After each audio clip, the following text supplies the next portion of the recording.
Welcome to Between Us. I'm your host, Alena O'Donnell, and this is a podcast about courageous conversations.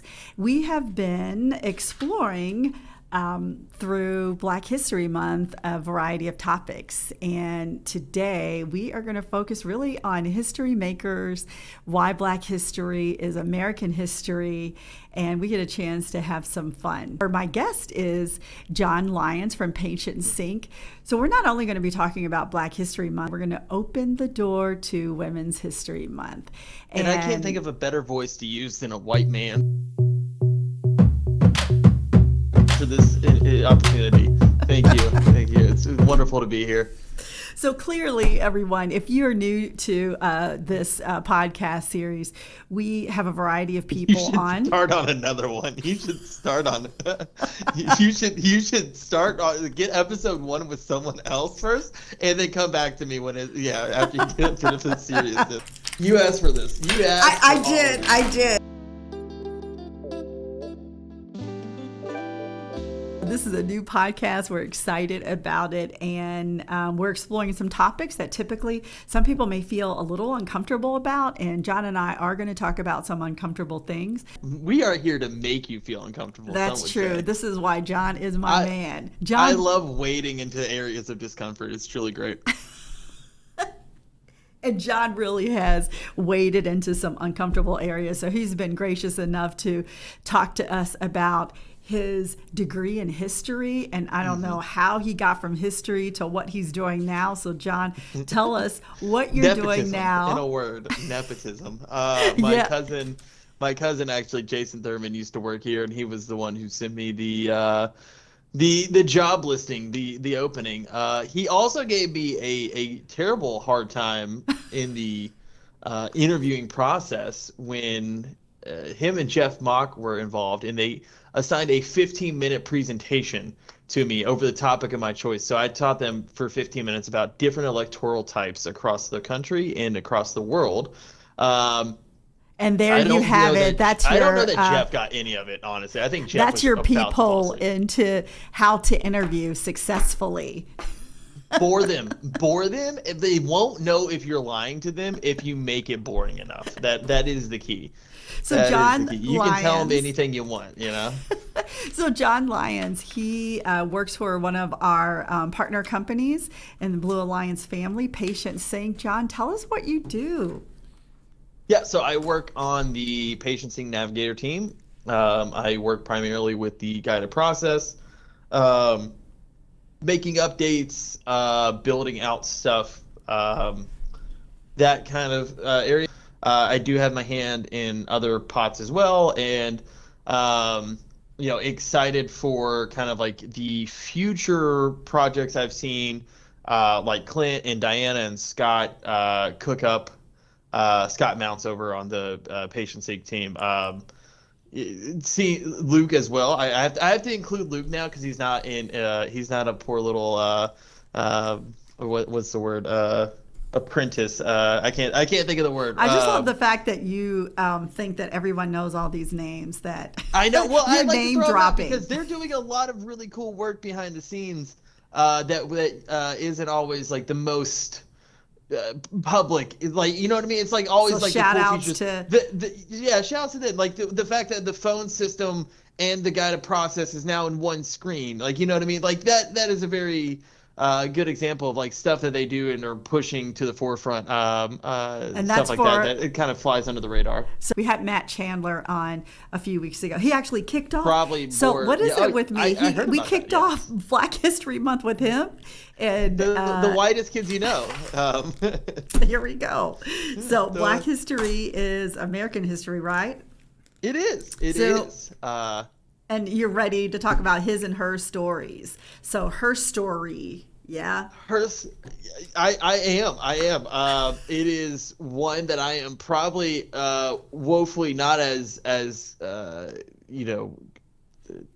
masterful to talk about as I am in other areas, but I certainly do try to venture in and it's a lot of kind of unfortunately finding out a lot of this stuff. I feel like post your education days. It's a lot that's of okay. This is a lifelong journey. I'm just gonna ask a few warm-up questions and see a Throw 'em at me. little game and see how you do. So if you could direct the Hollywood movie of your life story, it would be called what? Life Without a Paddle. Life Without a Paddle. I love that. I love that movie, and it's a great name, and that's what I associate myself with, is like Matthew Lillard and Without a Paddle. I love it. Is Seth That Green is a movie. in that? That is actually a movie. Is Seth Green in that? Yes. Oh my gosh, I remember that. That was funny. That was like tear down, crazy funny. And then if you had to pick a cast for that movie, who would you choose? Matthew Lillard again. I would bring Matthew. I would bring most of that back. I would bring most of that casting back. Most of the cast, bro. I think there's a couple of places it probably hasn't aged well, so I'd have to go back. I'm putting way too much emphasis on this one movie in particular. I haven't seen it in almost a decade. Clearly I can't wait to see. And so very much a Matthew Lillard fan, from Scream to Without a Paddle to Shaggy and Scooby Doo. Oh my gosh. I would take Matthew Lillard all day. Well, I know you've got a huge collection of vinyl records. So that said, what would be the opening? What would be the main movie song? I mean, even "Ooh La La" by the Faces is a really good. That is one of my favorites. By the Faces. I would change that to also Rod Stewart, Maggie May. I think that would be a good jam. That's I get visions of Lords of Dogtown, Heath Ledger at the end of the movie, just singing Rod Stewart, Maggie May, and just peak cinema right there. That's unbelievable. Okay, and since we're talking about history, let's talk about history. If you could be a fly in the wall, you know that Hamilton line, like "I was in the room, where it happened." Oh So if you were a fly, could be a fly in the wall any time in history, what would that be and where? That is a good one. There's a lot of what ifs that I like. Oh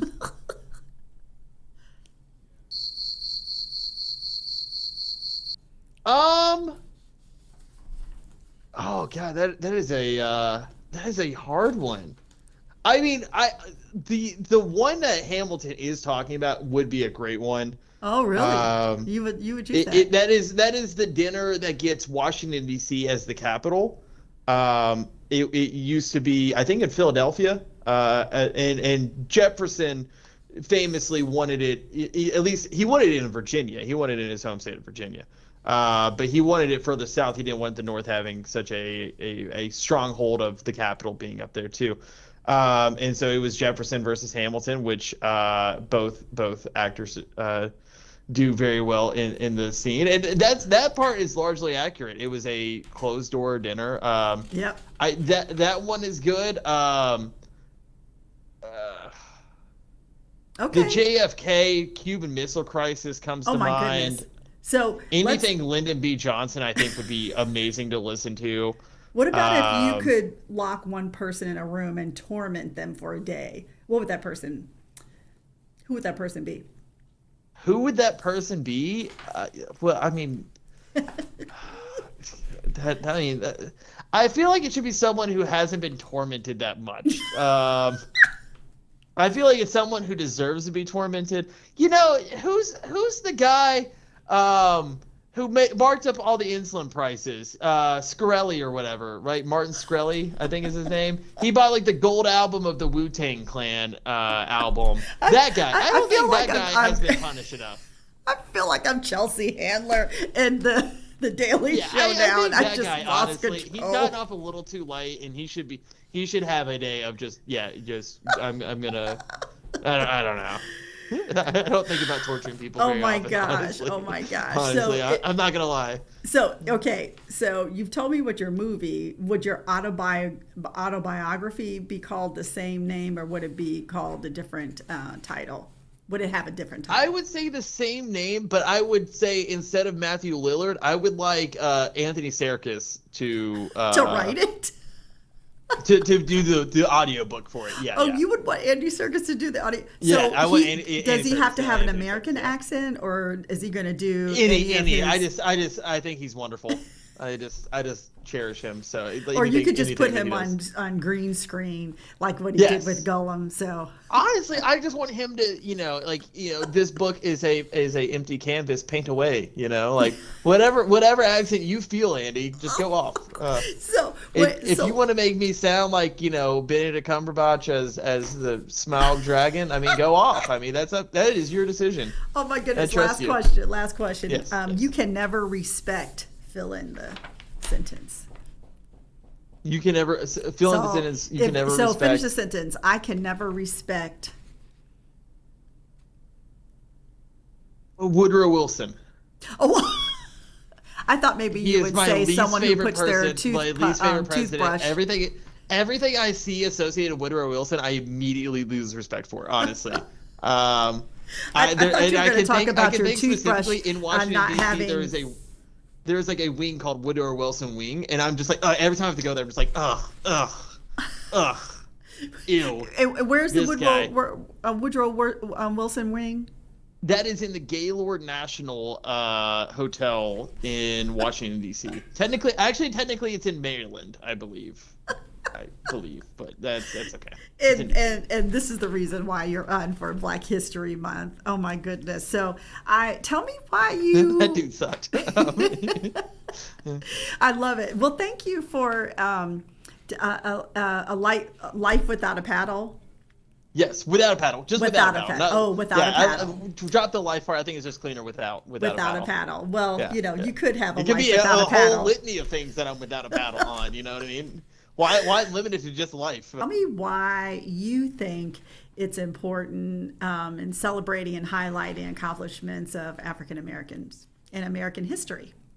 I think you did a pretty good summary earlier, which is just it is American history, and that is something I am truly into. Yeah, I love history. I love all things American history, and that is a certainly large portion of it that is oftentimes underrepresented and should be discussed more.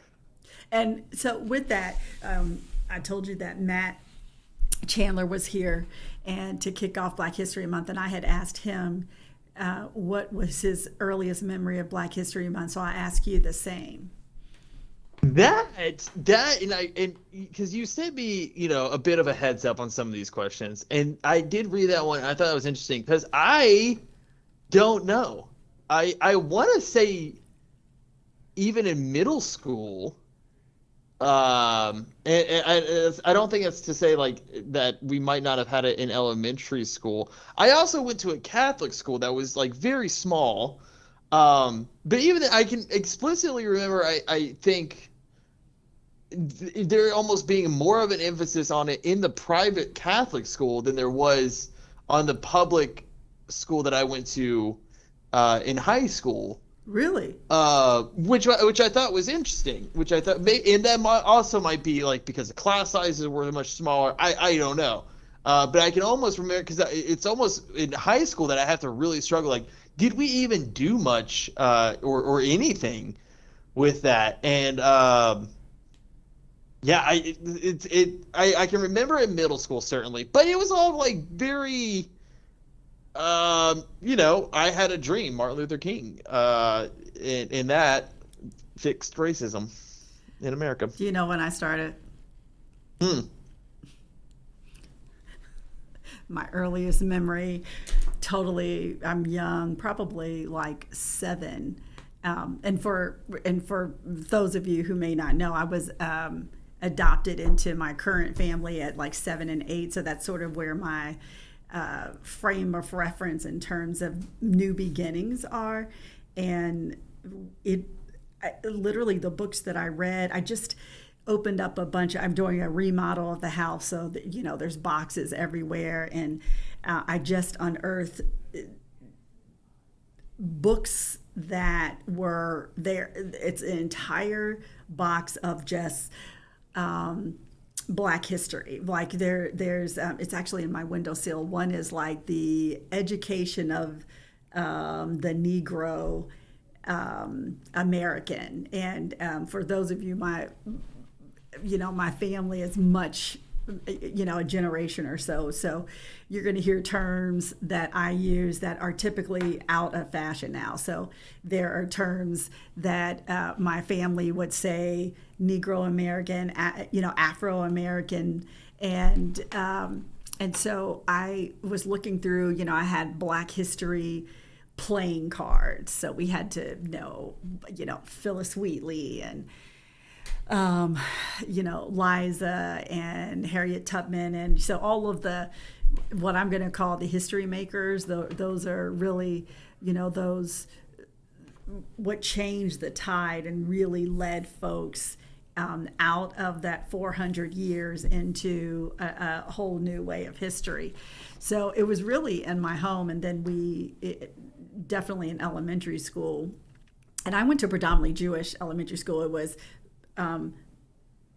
Jewish was the predominant culture, and then we had Black and white would be the other cultures. So we celebrated all types of holidays, from Hanukkah to Passover to definitely Black History Month. So yeah, that's me.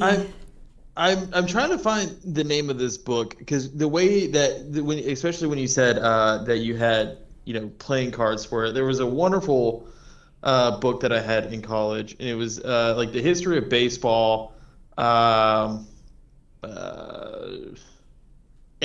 what it dealt with basically was that you can draw a timeline in American history directly to like different rules and systems that were available in baseball throughout early 1900s, 1800s.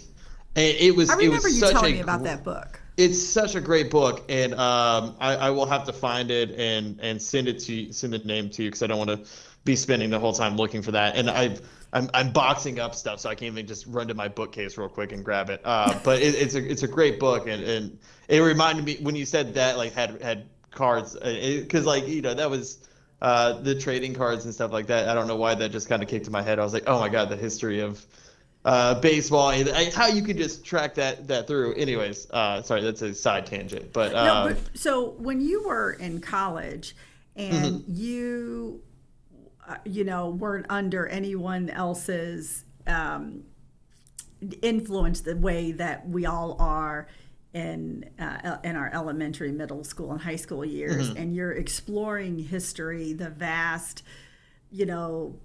annals of history. Was there a time that you can say, "Oh, I'm interested in the plight of Black folk"? That's like old language. Plight of Black folks in this country. I don't know that it was when I was in school as much. I think,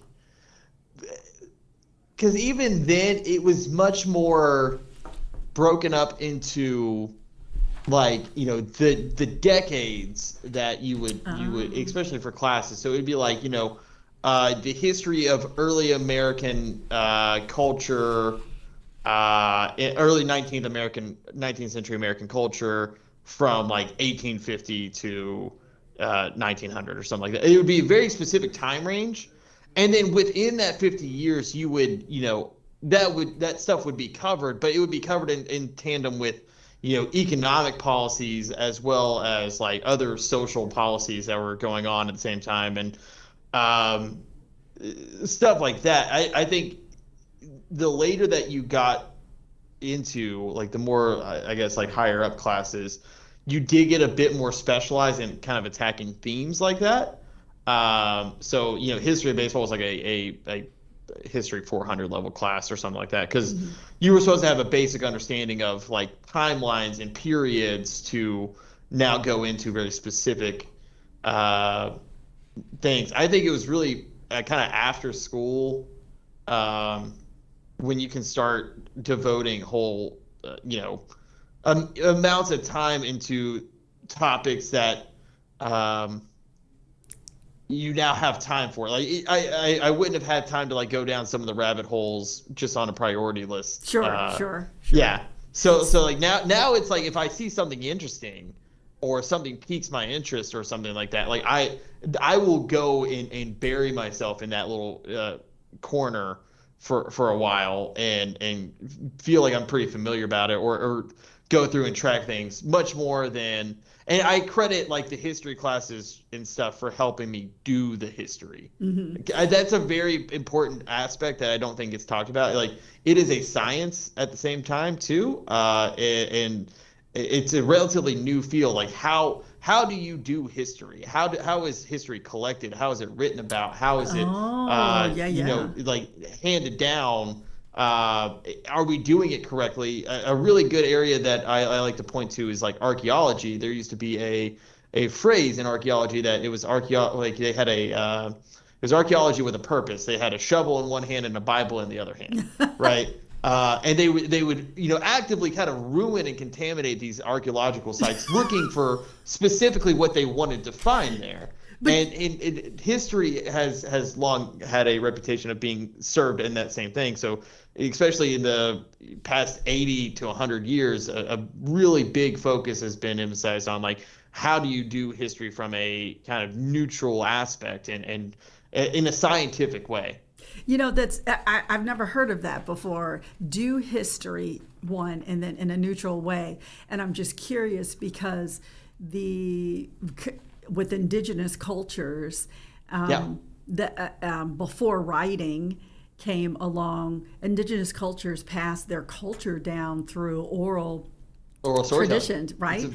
Oral stories. And so that's the history within each of those groups in history throughout the world. And so I guess to me, it would be strange to have a neutral eye on history when in fact there's just so many peoples throughout millennia, right? That man has been around, and so I'm just curious. You bring up a very interesting point because that is a very, as you mentioned, like very prominent point in many different non-Western societies, right?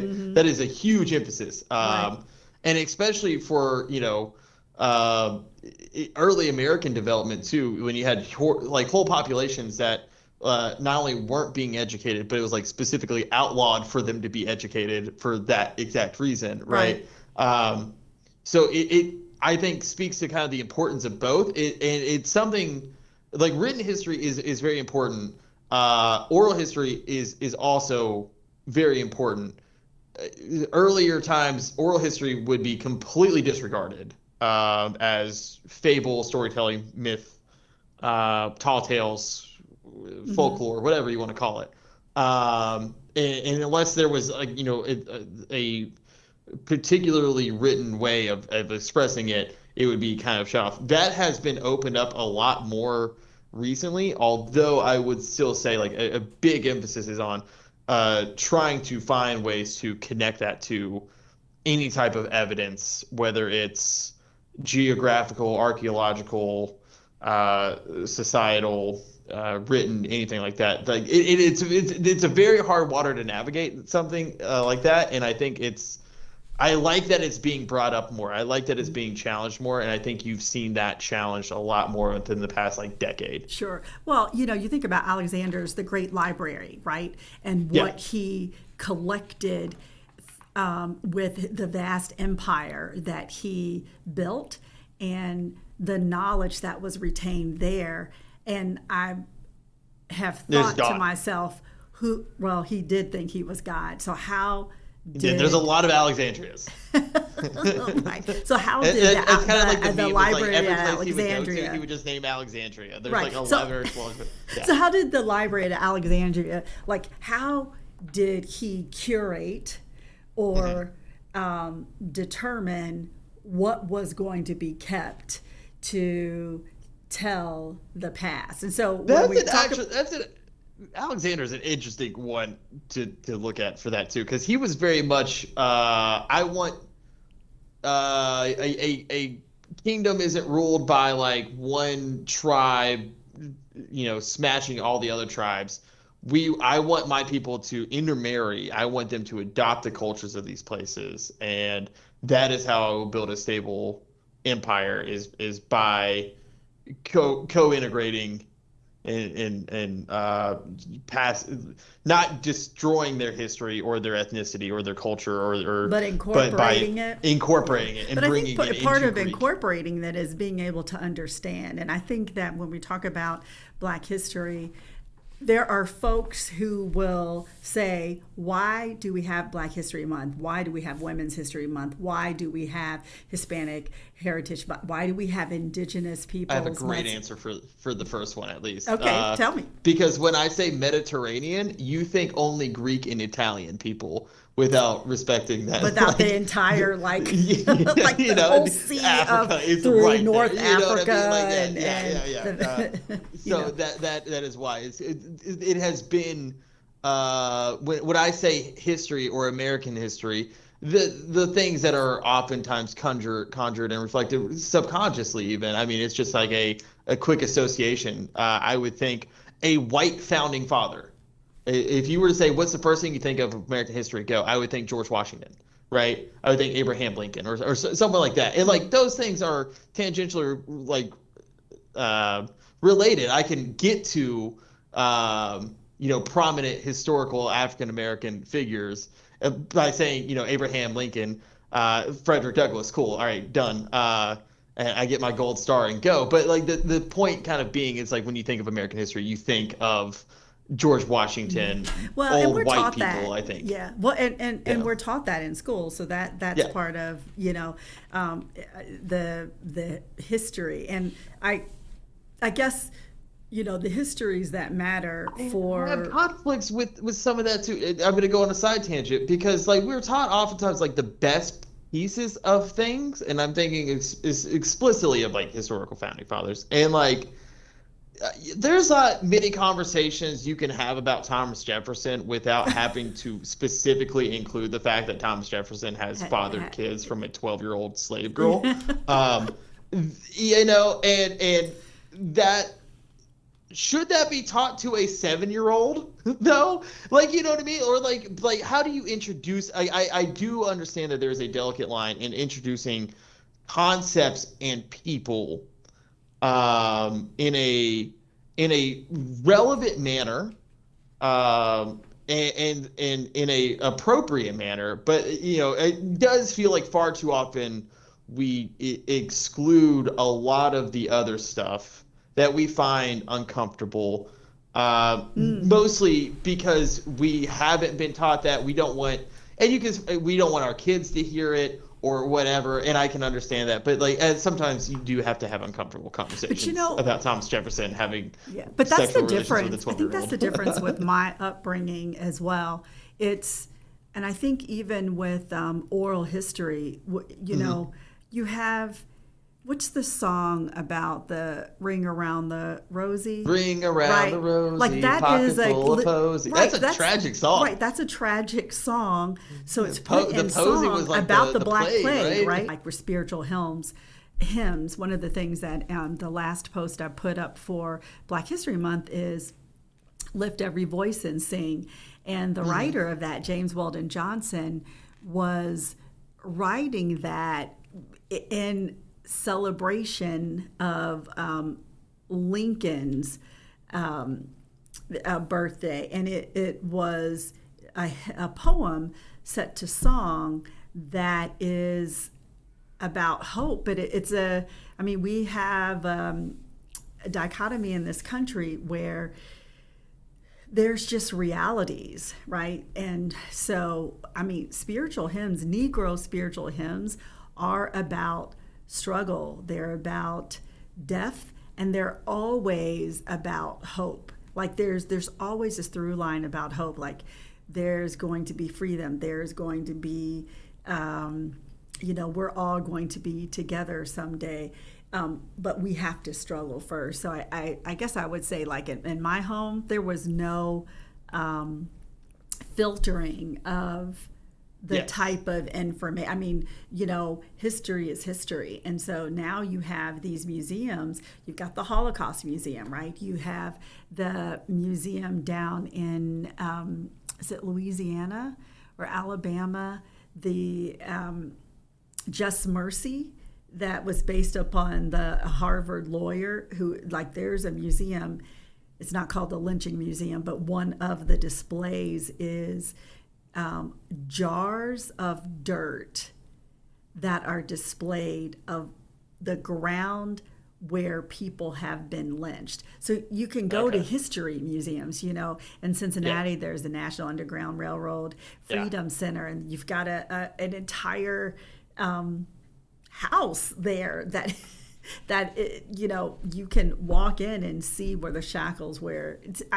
There's just a reality that, I guess, and it could be generational, Jon. I think that reality is oftentimes promoted, especially during of slave periods, you know what I mean. But it's almost as if once Lincoln came along and banned slavery, everything was, we're good here. No, there was no more slavery after that, Emancipation Proclamation, right? Oh boy, we didn't even need the 13th and 14th Amendments, honestly. You know what I mean? Like we had the Emancipation Proclamation. What more do we need to do?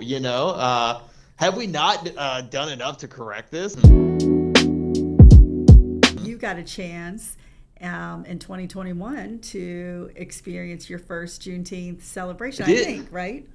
I did. How was that? It was a good time. It was a good time. And tell me what part of town was it? Was that Wyoming? Yeah, Wyoming. Yes, it was Wyoming, Ohio. So we were there, and no, it was a good time. I remember buying a book for one of your friend's kids. Yep. Because it was a kid's which book, I was very happy about, and he had said that he wanted the book, and I was like, it was like payday or something like that too, and I was like, man, you want the book? Here you go, kid.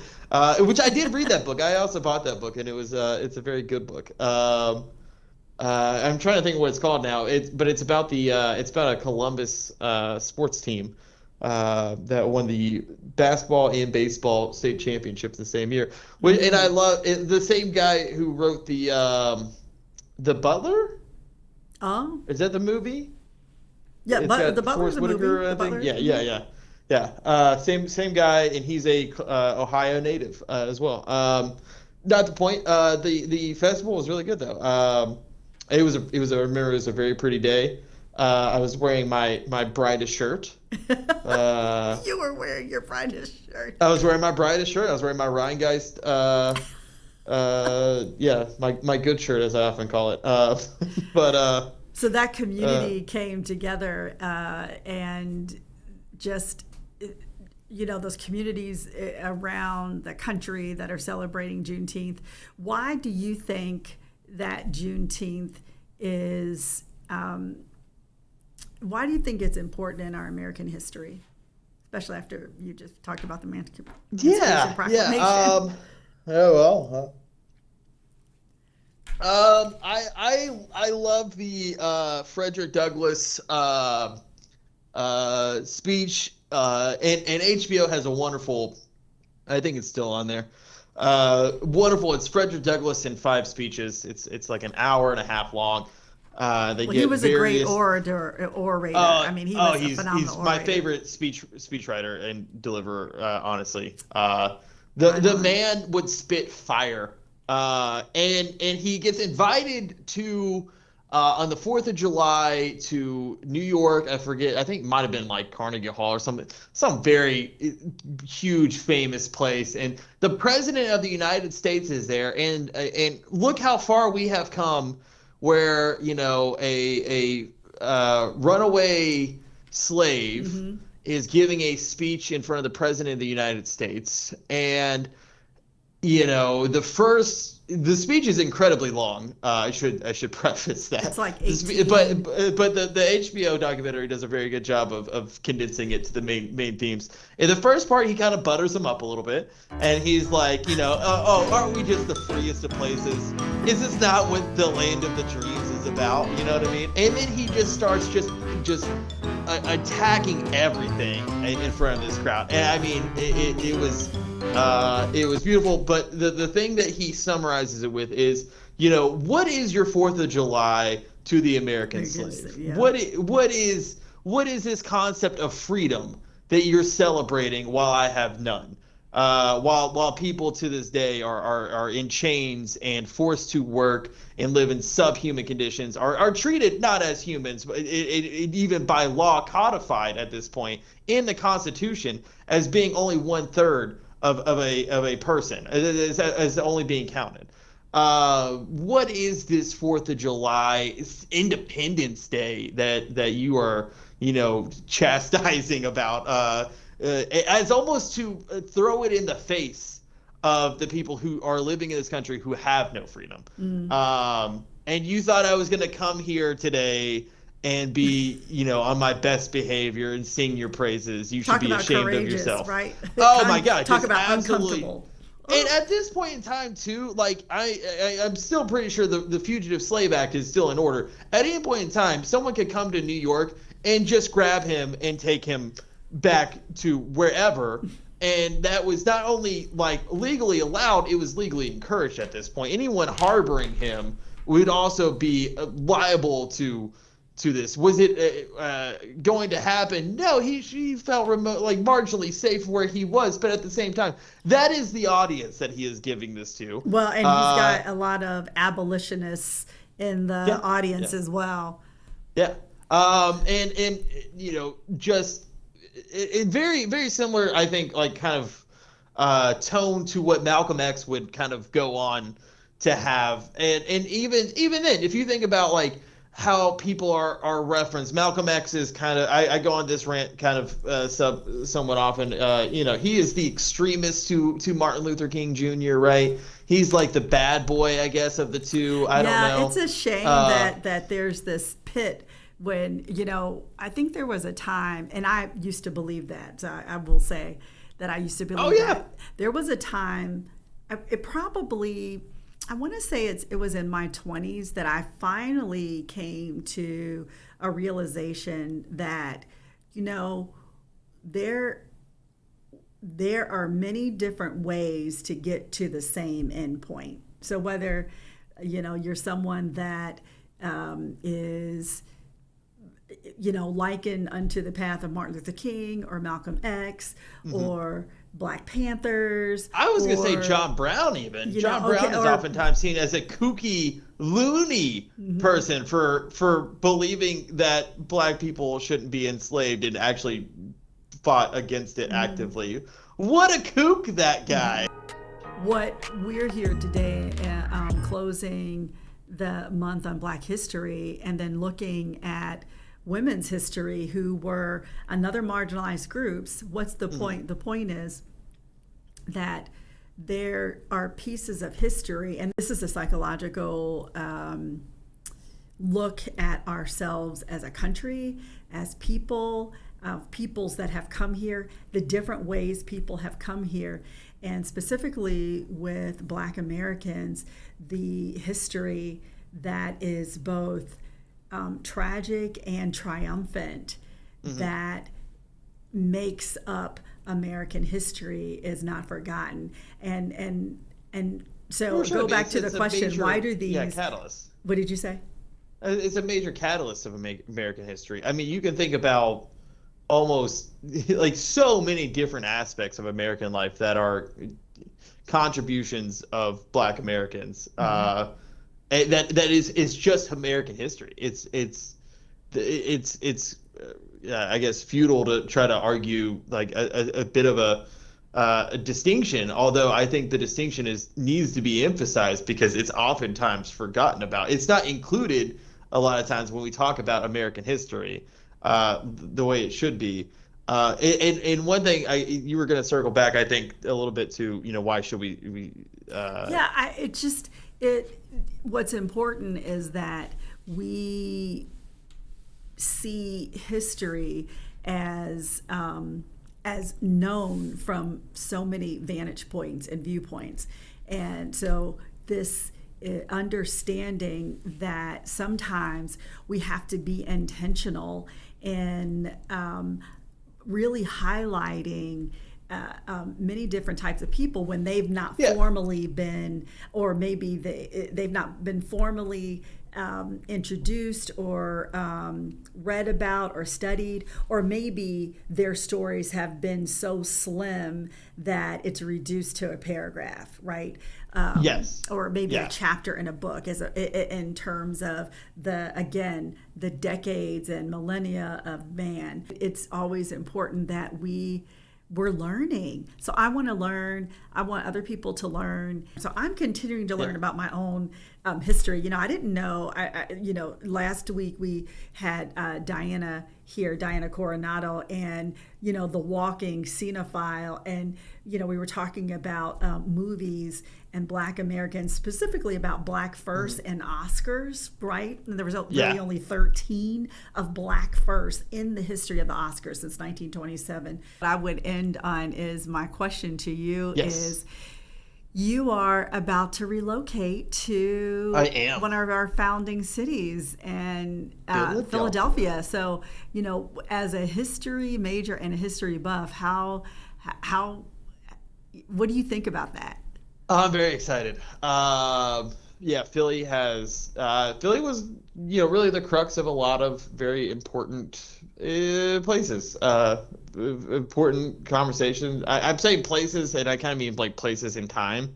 It was just a very important place, and a lot of people that I have read absurd about have lived for at least a period of time in Philadelphia, and I'm excited to go stalk these old houses that some old dead people lived in, and be like, oh my God, I can smell the greatness coming out of here. Yeah.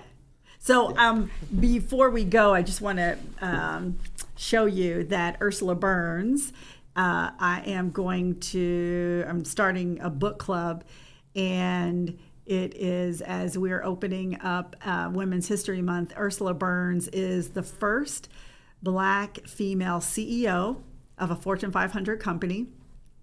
That would be Xerox. Where you are is not who you are. I invite anyone to join me. We're going to do, copyrights 2021. I invite anyone to read this. I've got 2 free copies, so if anyone wants that. So John, if you want to do some reading on your way to Philly, certainly keep the got free one copy. for you. I'll get my own copy. Because I would love to read that. But definitely, it's an easy read. I started reading it, so I'm excited about reading this book, and I hope you'll join me. I'm gonna give you one last hot fact. Ready? Tell me a hot fact. First African American woman senator, U.S. senator, Carol Moseley Braun. Yes. Brown. It's Braun. I actually posted that on one of our channels. Okay. 1992. Can you believe that? The fourth and second by popular vote. Okay. The next African American to be voted into the United States Senate for the 5th one. We all know who number 5 was, right? You tell me. Barrio. It's Barrio, baby. Yeah. My boy Barry. My boy Barry coming in the 2000s. Barack Obama was only the 5th Black U.S. senator in American history. Was he really the 5th? He was the 5th. And only the 3rd by a popular vote. He was the 5th? The 5th. In the 2000s. Wow. No, I read 2000... 2007. 2007? What, 2004, 5? To serve in the Senate, 2005. And then in 2008, he was elected as the 45th. It's only because I was able to brush up against him, because we're both from Hawaii, and he was just so crazy popular there. So he grew up there. Speech. Go find it. It is the 2004, I think, Democratic National Convention. and he has his famous line of "I'm just a skinny black boy with a funny name." Yeah. And that is the kind of like point that he pops up on a national spotlight, and it enters the national discussion for president. Thank you for some hot facts. Yes. So, well, thank you so much, Jon. I know Thank that you. This was great. I want to come back. I want to do this again, please. Okay, well, we could do this again when you're in Philly, where the backdrop is Constitution Hall or something like that. Done. Yeah? Done. Oh, one last thing from me. Lift Every Voice and Sing is widely considered the Black national anthem. Mental Health Teams channel has a link to it. So if you've never heard it, it is, again, a poem set to music. It's a hymn, and it's some of the loveliest lyrics, and talk about hopeful. So I hope you get a chance to listen to it. And on that, thanks so much. You know what, the one I didn't get to, though? I do want to say this real quick, because I feel like you'll appreciate it. Do you know what the punishment for slavery was in the 13th Amendment? Because, like, we had passed a whole amendment that's like, hey, you can't do this thing called slavery anymore. Yeah, even though it lasted for 2 more years after, Yeah. But do you know what, like, the punishment was? $200 a fine. If you did a slavery? Was No, it there's no $200 punishment. fine? There's no punishment. In the 13th Amendment, if you go look at the wording in the 13th Amendment, Alena, okay, there is no punishment. There's no outline. So it has been argued in actual court cases in the 1900s, okay, that I was doing a slavery because there's technically no punishment for doing a slavery. There is no enslavement. They argued this isn't an indentured servant, okay, because that would be criminal and illegal. This is a slave. Wow. What? No, I will. I'll send it to you. Yeah. I know, of course. I could go off, Alena. I know. I could let him. You and Diana could go on. She was like, I got 1 million of these. Absolutely. Oh my God. Well, that's just kudos to being a good podcast host. Action.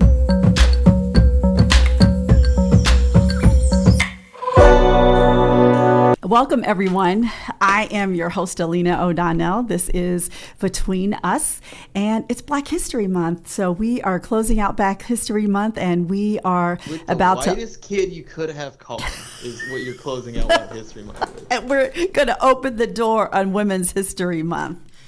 Which is exciting. Hold on. And also something me as a white male am not super qualified for.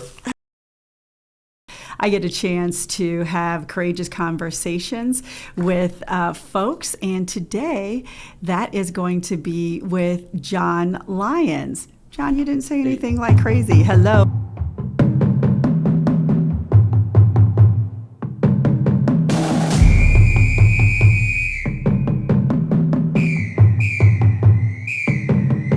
Do you know the first Black senator? I just know Shirley Chisholm.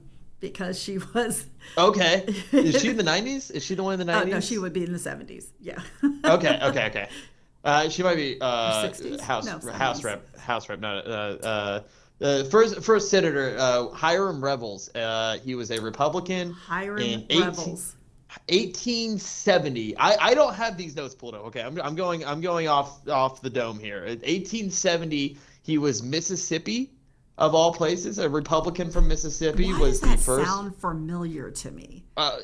Now, he was appointed by the state legislature of Mississippi, I should say. The first popular vote Black senator wouldn't be elected until the 1960s. And I would have to flip to his name. So almost 100 years later? You said 1870? Almost 1870. It's almost 100 years later. Wow. Both of the... first 2 Black senators, Hiram Revels, and I forget the other one. It was in 1871, like right immediately after that. Both of them from Mississippi, both of them Republicans, which also makes sense at this point in time too, because Abraham Lincoln, also Republican. And before you start getting confused about that, just know that pen pal Karl Marx himself was riding with Abraham Lincoln. I wouldn't say they were friends, but I would say they were friendly, and they certainly liked each other. So Marx thought Abraham Lincoln was the best option for a for a United States for a labor movement. United States. So that United is States the of Republican America. Party of the 1870s is very labor first. Sure. You know what I mean? Sure. They are the labor party of this era. And that's Boy, a better way to think I picked the right about one it to than talk left or about right. history and Black history.